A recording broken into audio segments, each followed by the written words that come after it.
quiero exponer ante ustedes, mis distinguidos amigos, un tema que ha sido tremendamente mal entendido en la historia de algunos centros religiosos, y existen errores en la Biblia.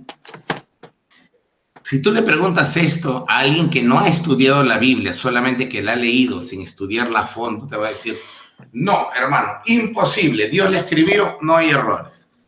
Y eso no soporta ningún tipo de análisis serio. Hoy día vamos a ver eso. Y para entender eso tenemos que primero desmontar una leyenda. Bueno, en realidad son varias, las vamos a desmontar cada lunes. Esta es la primera leyenda que vamos a desmontar. Este es el primer mito que vamos a derribar.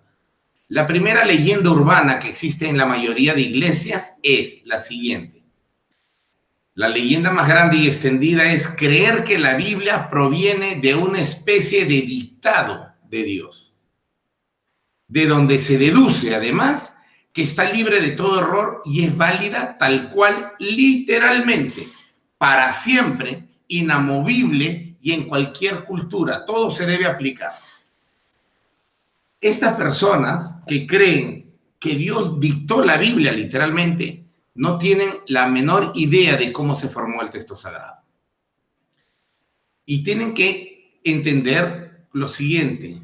La Biblia no afirma en ningún momento que no tiene error. Eso lo afirmas tú. La Biblia nunca dice, por tanto, este libro no tiene error. Jamás. No hay un solo verso que afirme que la Biblia no tiene error. Eso lo afirmas tú y ahora te voy a decir dónde viene el origen de que afirmes eso. Pero eso no afirma la Biblia misma acerca de sí, sino que nosotros presuponemos gratuitamente de que la Biblia no tiene errores cuando la Biblia nunca ha dicho eso. De hecho, otros lectores de la Biblia no piensan lo mismo. De ser así, entonces Dios sería responsable de las incongruencias, los errores y las ignorancias que allí encontramos en la Biblia. Tú me dirás, ¿cómo vamos a encontrar incongruencias, errores e ignorancias? Por supuesto que las hay, hermano. Y si no las has encontrado todavía, entonces a seguir leyendo. Para las personas que creen que la Biblia no se equivoca, estoy seguro que en su escuela dominical, en su iglesia detrás del púlpito, en alguna campaña, en algún tipo de escuela, en algún instituto bíblico, seminario, le enseñaron teología bíblica y sistemática. Y allí uno de los puntos que exponen es este que voy a analizar ahora y que vamos a ver que esto no tiene absolutamente ningún tipo de asidero técnico. Algo que se llama inerrancia, que es lo contrario a error. En la teología cristiana, la inerrancia de la Biblia es una doctrina que consiste básicamente en la falta de error. Esta doctrina dice, la Biblia no tiene error ni fallas, no yerra nunca. Entonces dice, las Sagradas Escrituras, al ser inspiradas por Dios, siempre dicen la verdad y no se equivocan jamás en nada. Y eso es una afirmación peligrosísima. Porque si bien es cierto, hay afirmaciones en que la Biblia no se equivoca, hay otras en que sí se equivoca. Uno no puede ser tan simplista de decir de plano, la Biblia no se equivoca en nada. Porque justamente afirmaciones como esa alejan a los hombres de ciencia de conocer el mensaje de Dios.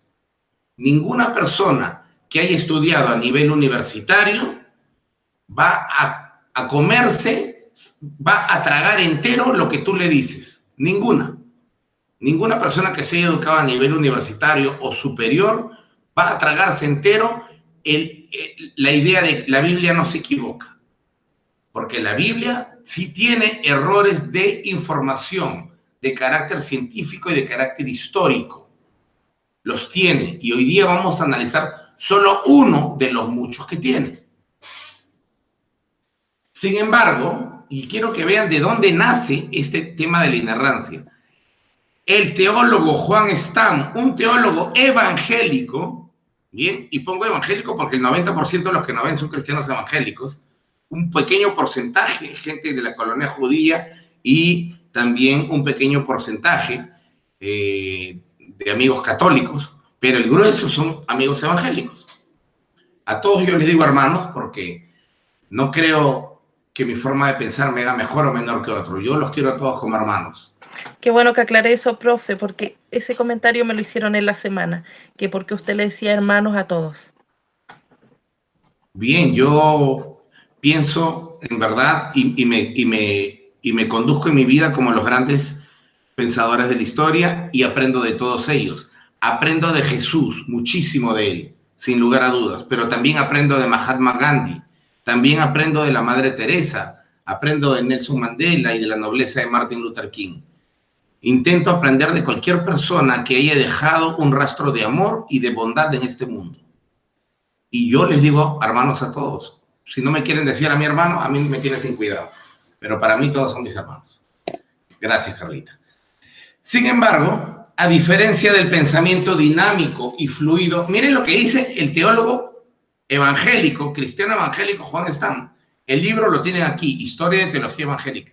Él dice, a diferencia del pensamiento dinámico y fluido de los reformadores que vivieron en el siglo XVI, ahora se tendía a reducir la fe a un sistema cerrado y estático. En esta época, dice Juan Stam, es decir, un siglo después de los reformadores, se formuló el dogma de la inerrancia de las escrituras, que para los reformadores no fue un tema importante. Un siglo después, sí. Y allí está la clave de cuando inventan el dogma o la doctrina de la inerrancia. A partir del siglo XVII, todos los teólogos, sobre todo europeos, luego norteamericanos, expusieron sin titubear y sin hacer menores análisis, la Biblia no se equivoca en absolutamente nada. Y eso tiene sus bemoles, eso tiene sus idas y vueltas. La Biblia sí tiene errores, también tiene aciertos eternos, pero también tiene errores. Así es que hay que separar la paja del trigo. Todo no es trigo, hermano, amigo, todo no es trigo. Hay paja y hay trigo, así que aprende a separarla con diligencia, con sabiduría y con madurez. Bien, yo sé que lo que te estoy diciendo puede ir contra 10 o 20 o 30 años de doctrina de tu iglesia, parroquia, mezquita, sinagoga o lo que fuera, pero es la pura verdad. La Biblia tiene errores, querido amigo, de carácter en algunos casos informativo, histórico, geográfico, cronológico, científico. ¿Por qué? Porque la Biblia no es un libro de ciencia, es un libro de fe. La Biblia te relata la historia de un pueblo en particular caminando de la mano con su Dios y te cuenta todos sus avatares. Eso es la Biblia. Intentar hacer que la Biblia sea un libro de física, de astronomía y de cuánta cosa quieren demostrar algunos pastores es una completa estupidez. Disculpen que sea tan crudo, pero es la pura verdad. Vamos a hacer un análisis, por favor, de lo que he venido hablando. Cuando se afirma que la Biblia está libre de toda clase de errores, implícitamente se afirma que aquella inerrancia es válida para todos los tiempos. Pero esa afirmación cae por su propio peso. La concepción del mundo que se encuentra en la Biblia, ojo, la concepción del mundo que se encuentra en la Biblia, según la cual, por ejemplo, el mundo o la tierra es plana y no esférica, como tú sabes que es, los astros para la gente de la Biblia están pegados, suspendidos al techo, como tu foco, tu lámpara, tu bombillo eléctrico, así están pegados a la parte superior que ellos llaman firmamento, así está pegada el sol, la luna y sobre todo las estrellas. Además, ellos afirman que el sol gira alrededor de la Tierra, doctrina o en todo caso idea por la cual hasta el año 1500 se mantuvo la Iglesia Católica la idea de el sistema planetario geocéntrico, es decir, la Tierra es el centro del universo y el Sol y todo gira alrededor de la Tierra. Y eso ustedes saben que fue desvirtuado por las ciencias. Caso verdadera y debería sostenerse hoy como lo fue en esos tiempos. Es decir, afirmas que la Biblia no se equivoca en absolutamente nada, entonces tú deberías seguir insistiendo de que la Tierra es plana, de que el Sol gira alrededor del mundo, ¿bien? De que las estrellas están pegadas en una especie de techo. Eso deberías afirmar. Y como sé que eres inteligente y has estudiado en el colegio, en el school, en la escuela, en la universidad, y sabes que eso no es correcto, entonces tienes que empezar a cuestionar. Si la Biblia me enseña esto y eso no es correcto, entonces la Biblia se equivocó, o en todo caso, vamos a darle el beneficio de la duda, no tuvo la información suficiente. Pero evidentemente, hermano, ¿cómo va a tener la información suficiente la Biblia que fue escrita hace 3000 años? Si nosotros hace 500 años, el ser humano a la época de Colón creía que todavía la Tierra era plana. Profe, es como la cosmovisión que se tiene en aquel entonces. Es correcto, Carlita, es la cosmovisión de aquel entonces. Sí, porque hoy en día el tema de los terraplanistas es bien fuerte. O sea, yo estoy en varios grupos en Facebook y tengo muchos contactos que creen que la Tierra es plana basándose en versículos del Antiguo Testamento, Antiguo Pacto, como le llamen. Es terrible, eso es, pues, no entender absolutamente nada de la historia de la Biblia. Eso pasa por no estudiar. Eso pasa por leer de una manera suelta y llana y empezar a hacer doctrinas, empezar a hacer ideas de cosas que la Biblia me enseña.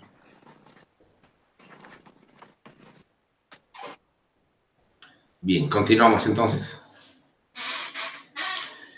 Además, recuerda que tendríamos que hoy condenar a muchos Galileo Galilei, porque Galileo decía que la Tierra era la que se movía. La Iglesia Católica decía, no, la Tierra está quieta y lo que se mueve es el Sol.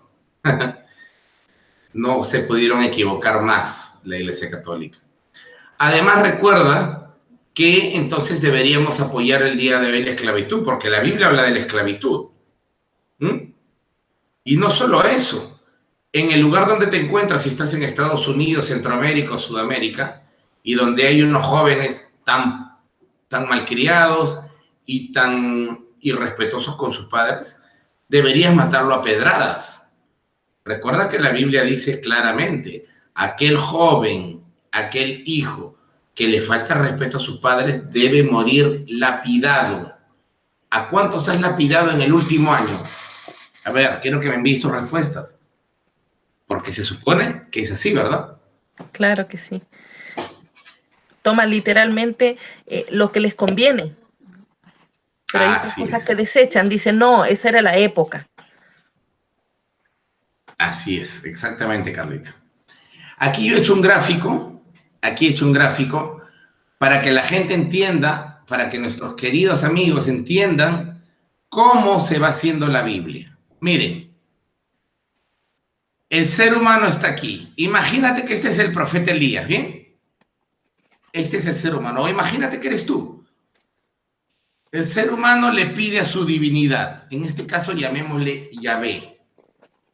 ¿Bien? El ser humano le pide a su divinidad. Oh Señor, no hay agua en mis campos. Hay sequía. Tráeme agua, por favor. Y el hombre ora y ayuna y hace todo lo que tenga que hacer. Bien, entonces, este es el primer canal de comunicación. El hombre le pide a Dios. Entonces, imagina que Dios envía lluvia. Bien, vamos a hablar en términos bíblicos. Dios envía lluvia. Entonces, Dios responde el pedido de aquel hombre. En este caso, de nuestro presunto Elías. Muy bien. Ahora, esta experiencia, el ser humano pide, Dios responde. Esta experiencia... Analice bien la respuesta que vas a dar, amigo hermano. ¿Quién pone por escrito esta experiencia? ¿La pone Dios o la pone el hombre por escrito? ¿Mm? El hombre, ¿verdad? Para mí Claro el que sí. hombre. Claro que sí. Entonces, si el hombre es quien pone por escrito las experiencias que tiene con Dios, tienes que entender que el hombre no es un ser inerte. El hombre no es un Muppet, no es un títere. El hombre que pone por escrito lo que él considera ha sido una experiencia con Dios, este hombre tiene miedos, expectativas, sueños, temores, dolores, necesidades. Todas esas cosas van a condicionar su visión del mundo y van a condicionar también sus relatos. No es lo mismo, amigo hermano, escribir desde la riqueza que escribir desde la pobreza. ¿Mm? No es lo mismo decir Dios te bendiga, hermanito, teniendo el estómago lleno, que decir Dios te bendiga, hermano, con el estómago vacío de no haber comido 2 días. No es lo mismo hablar de Dios en época de guerra que en época de paz. No es lo mismo. Entonces, depende de la situación donde el escritor se ubica. No es lo mismo escribir desde la comodidad del templo, del palacio. No es lo mismo que escribir desde el desierto o escribir desde el exilio o desde una cárcel. No es lo mismo. ¿Entiende? Y cada situación de los personajes que tienen que escribir y que padecen determinadas experiencias va a condicionar el texto, pero lo condiciona temporalmente para aquel.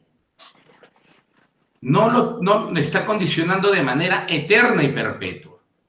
Tienes que entender que quien pone el texto por escrito es el hombre. Dios no tira la Biblia como tú la tienes. Dios no tiró la Reina Valera desde una nube. Dios no tiró la Biblia de Jerusalén desde un meteorito. No. Dios no tira. De hecho, Dios no se revela en la Biblia. Dios se revela en la historia. Dios se revela en la historia, abriendo el mar, mandando fuego del cielo con Elías, resucitando a la viuda, al hijo de la viuda de Eliseo, qué sé yo, sanando a Naamán el sirio de la lepra. Dios no se revela en un libro, hermano, Dios se revela en la historia, en la historia. Entonces, como Dios se revela en la historia, ¿verdad? Y luego lo ponen por escrito, generalmente 100 o 200 años después, y una persona que está condicionada a sus presupuestos y limitaciones sociales, religiosas, económicas, políticas, no puedes pedir absoluta pulcritud y decir que esa es palabra de Dios. Entonces tú tienes que discernir qué cosa es lo que dijo Jeremías y no es Dios dice esto. Entonces, cuando tú no entiendes algo claramente, adjudicas a la boca de Dios todas las limitaciones culturales.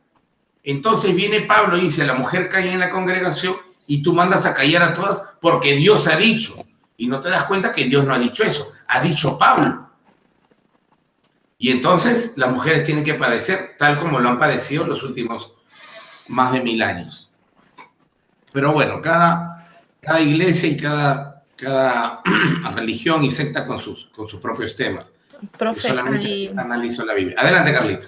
Hay partes del Antiguo Testamento bien crudos, bien crueles, donde hay bastante matanza de niños, que, bueno, en los tiempos que yo estudiaba teología, me enseñaban en escuela dominical, atribuyen todas esas matanzas a propósitos de Dios. Dios asesinando niños, enviando a asesinar niños con un propósito. Y bueno, ahora viendo la otra perspectiva, el estudio más de la ciencia bíblica, me cuesta que Dios haya enviado algo así, me cuesta verlo, me cuesta asimilar lo que sea de parte de Dios. Ahora lo veo más un tema humano, el ser humano hace eso, envía esa matanza y luego escribe que fue de parte de Dios, tal como se hizo en la Inquisición. ¿Cuánta gente se ha matado en el nombre de Dios? Me imagino que en la Biblia, en el Antiguo Testamento, ocurría lo mismo. Gracias, Carlita. Mira, tu pregunta y tu comentario es excelente. En efecto, cuando nosotros vemos en el libro de Josué, por ejemplo, que Dios le dice a Josué, ve y mata a todos y no dejes ni siquiera los bebés de pecho de los animales, y ellos van y matan, uno dice, bueno, Dios mandó matarlos porque son idólatras. ¿Ah? Y no usas la razón, abandonas absolutamente la lógica y la razón. Amigo, amiga. Entonces, tú tienes que entender que Israel está llegando a un lugar y ese lugar, no, y ellos no tienen tierra. Lo que ellos están haciendo es desposeer a gente que durante cientos de años ha tenido esa tierra. Ellos están invadiendo una tierra ajena. Y para invadir esa tierra, tú tienes que justificar la matanza que vas a hacer con el fabuloso Dios me ha dicho, hermanito. ¿Me entiendes? Entonces, tal como ha dicho Carla, la Inquisición, las cruzadas, las iglesias, las matanzas en serie o en masa, como la tragedia de Guyana de Jim Jones o el Waco, Texas, todos dicen, Dios me dijo. Pero ese Dios me dijo es absolutamente incongruente con lo que enseñan los profetas de todo Israel. Y en esta línea de profetas incluye a Jesús. Todos los profetas de Israel, desde la antigüedad, claman por una cosa, la vida, nunca por la muerte. Todos claman por la vida. Dios es un Dios de vida, no es un Dios de asesinatos. Pero cuando tú quieres matar a los demás y dices Dios me dijo, entonces justificas tu barbarie diciendo Dios me ha dicho. Y eso es lo que pasa en el Antiguo Testamento en muchas ocasiones. Y entonces aquel que no estudia, aquel que no cuestiona, dice, no, si Dios mandó matar, Dios mandó matar, hermanito, no hay ningún problema. Pero es que eso no es así. Porque justamente pensando así, va a llegar un loco a tu congregación y va a decir, Dios me ha dicho que mate. Por eso los mismos musulmanes dicen, Dios me mandó a matar. Y mataron 5,000 personas en las Torres Gemelas. ¿Y qué opinas tú? ¿Por qué crees que sí la mandó a matar a Josué y no mandó a matar a los musulmanes? No mandó a matar a nadie, hombre. Dios no manda a matar. Dios es un Dios de vida. Dios no puede mandar a matar a nadie. Pero cuando el ser humano quiere justificar y legitimar su barbarie diciendo Dios me mandó, entonces tenemos lo que sale en la Biblia y lo que dicen los musulmanes, lo que dijo la Iglesia Católica en la Inquisición, lo que dijeron las cruzadas, lo que dicen los locos que hacen sus sectas. Así que hay que tener mucho cuidado con el Dios me dijo.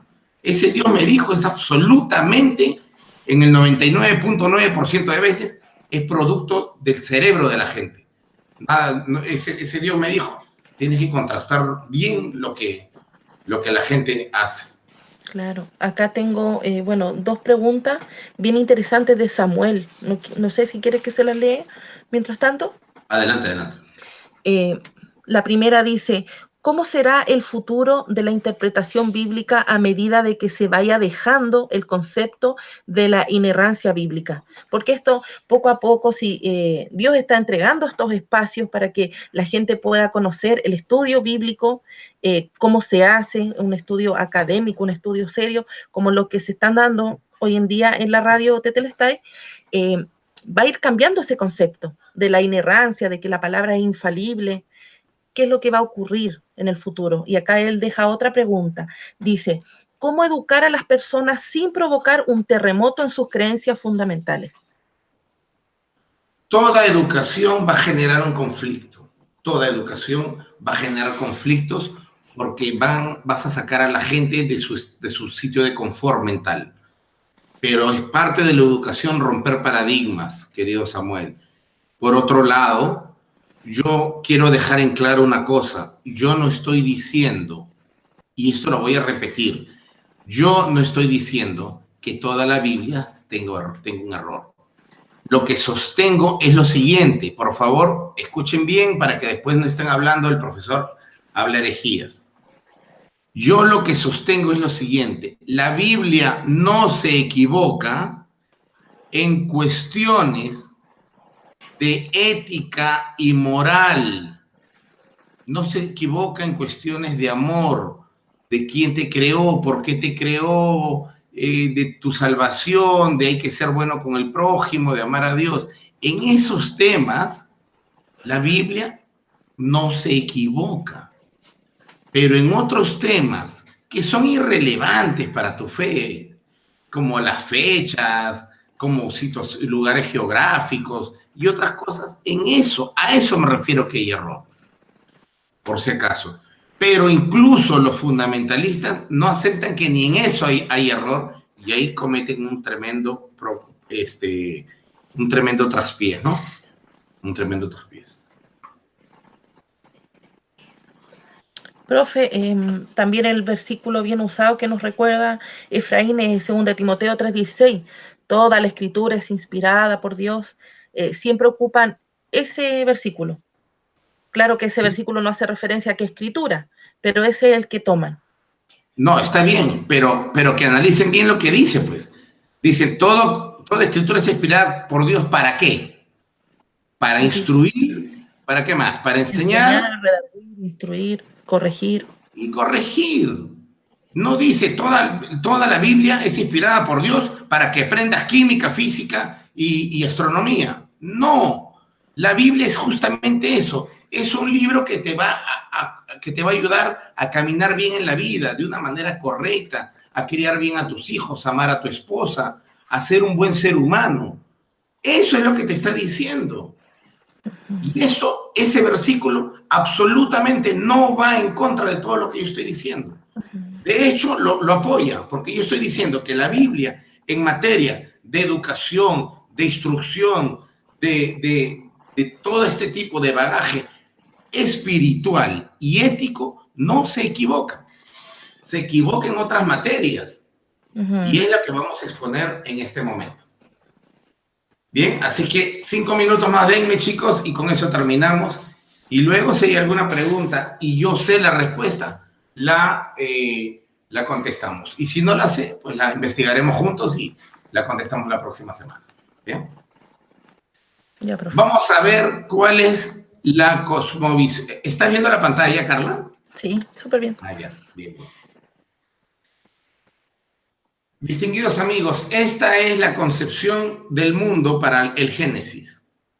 Y no solo para el Génesis, para casi toda la Biblia hebrea. De hecho, para toda la Biblia, incluso el Nuevo Testamento. En la Biblia se describe una tierra en forma de una pizza, plana y circular. Bien, plana y circular. En la parte superior se describe algo llamado en hebreo raquía, y que no es nada más ni nada menos que una gran cúpula de hierro. Una cúpula como la que está en la mezquita de Jerusalén. Ustedes han visto el Domo de la Roca, ese bello domo de color oro. Ya ellos creían, de hecho eso está inspirado en esto. Ellos creían que así era el cielo. Y creían que como esto era una especie de tapa, creían que las estrellas estaban pegadas a esa cúpula. Vamos a continuar. Aquí está. Esta bóveda se llama raquía y pensaban que era de hierro. Eso es lo que aparece en Génesis 1:6, cuando dice, y Dios hizo la bóveda para separar las aguas de arriba de las aguas de abajo. Por si nunca entendiste ese versículo, para los antiguos, esta bóveda separa aguas que están arriba de la bóveda y las aguas que están debajo de la bóveda. Y cuando habla la Biblia de bóveda, lamentablemente mal traducido por expansión, en la Reina Valera, están hablando de esto, de esta tapa de hierro. No te creo, profesor. Muy bien, entonces lee el diccionario. La palabra raquía significa bóveda, plataforma, firmamento. Este es el diccionario de Alonso Schockel. El de Moisés Chávez también. Raquía, bóveda del cielo, firmamento. etcétera. Para los antiguos habían aguas arriba y las aguas propias de la tierra abajo. Hay dos aguas. Por eso que dice que Dios separa las aguas de arriba de las aguas de abajo.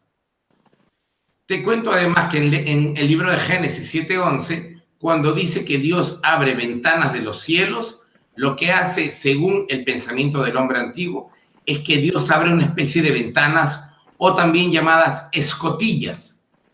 Las abre alrededor de la bóveda, tal como ven aquí, y entonces el agua que está afuera empieza a entrar. Y a eso le llama la Biblia, que Dios abre las ventanas de los cielos. Ese es el mismo pensamiento que está en Malaquías 3:10, por si acaso. De repente tú creías que era como la ventana de tu casa. No. A eso no se refiere. Se refiere a abrir escotillas en esta gran bóveda de hierro para que el agua que está afuera entre. Y de hecho también se abren escotillas abajo. Puedes leer Génesis 7:11 y podrás ver que también dice que las aguas de abajo brotan. Y aconteció en los 7 días, las aguas del diluvio vinieron sobre la tierra el año 600 de Noé. El mes segundo, a los 17. Ese mismo día se rompieron las fuentes del gran abismo, habla del agua de abajo, y las ventanas del cielo fueron abiertas. Ahora ya sabes qué ventanas. Pero esa visión no era correcta. ¿O tú eres capaz de decirme que era correcta, amigo o amiga? No, pues. Pero ellos pensaban eso.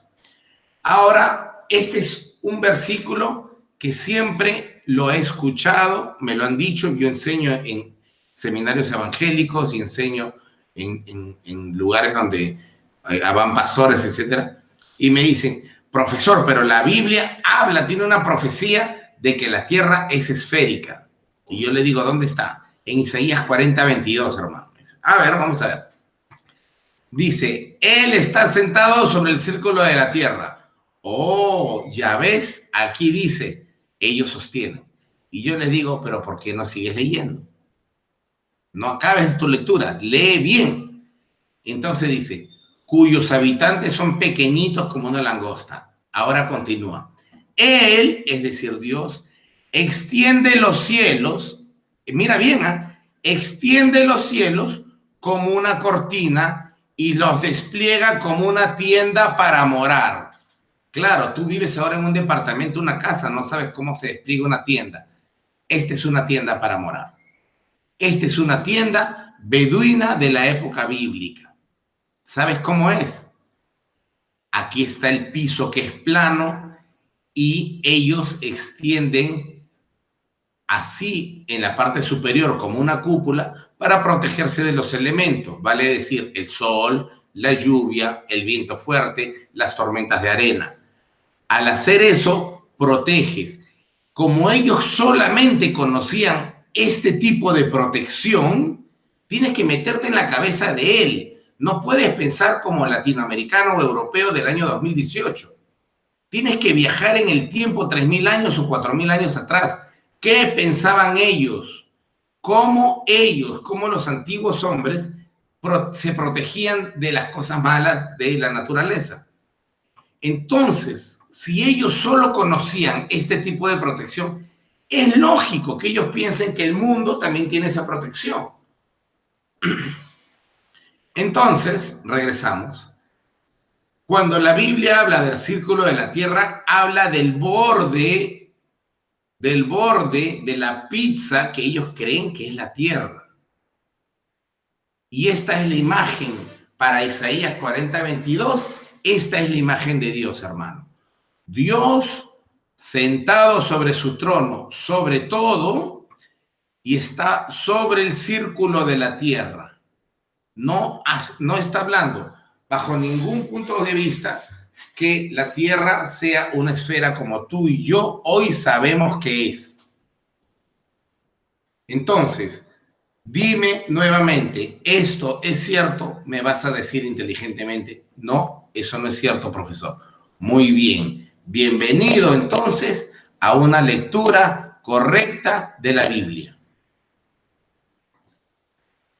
Ahora te pongo un par de ejemplos más y con eso termino. Ustedes se acuerdan el árbol, el Daniel 4:11 dice, El árbol creció tanto y se hizo tan fuerte que su copa llegaba hasta el cielo y era visible desde todos los confines de la tierra. Claro, eso solamente lo imagina el escritor si el mundo es plano.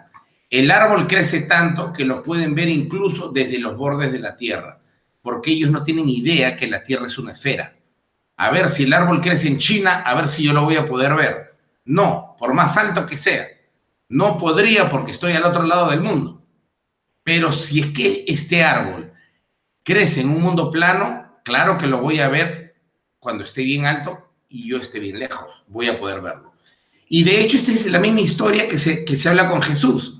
Cuando dicen que un ser malvado lo lleva a Jesús al lugar más alto del templo y le muestra todos los reinos de la tierra. El pensamiento es este mismo. La tierra es plana. Si lo lleva a un lugar muy alto, va a poder ver todo. Y ya te diste cuenta que eso no es cierto, pues. La tierra es esférica. Por más alto que yo te suba, tú no vas a ver Dinamarca, no vas a ver Noruega, no vas a ver Australia, ni China, ni Israel. ¿Por qué? Porque está en el otro lado del planeta, hermano. Así de simple.